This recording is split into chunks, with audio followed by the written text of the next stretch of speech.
Pierre Péan, mon excellent confrère, vous l'avez reçu à plusieurs reprises. Il vient de publier à votre propos une jeunesse française qui raconte 13 années de votre vie, entre vos 18 ans et vos 31 ans. C'est un livre qui est documenté, rigoureux, sérieux, auquel d'une certaine façon vous avez presque participé. Il a provoqué un choc et des blessures, y compris, et j'ai envie de dire avant tout, dans votre camp.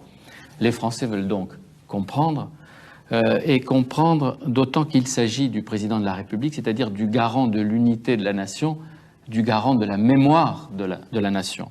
Alors je vous remercie de vous livrer comme ça, avec nous, à haute voix, à une réflexion et en direct.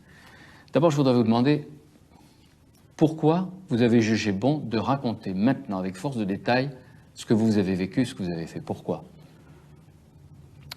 Pierre Péan me l'a demandé. Il écrivait un livre. Il avait choisi quelques années de ma jeunesse.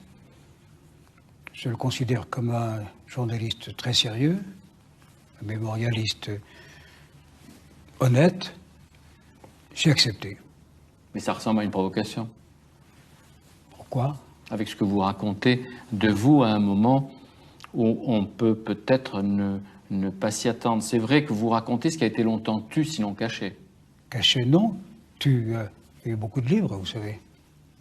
Et disons que Pierre Péan a peut-être un génie particulier pour vous faire dire ce que d'autres n'obtiendraient pas. Est-ce que ça veut dire que c'est le moment de votre vie qui permet de répondre aux curiosités que nous pouvons avoir, que nous n'avions peut-être pas assez? Non, je ne pense pas. On m'a questionné beaucoup et depuis si longtemps.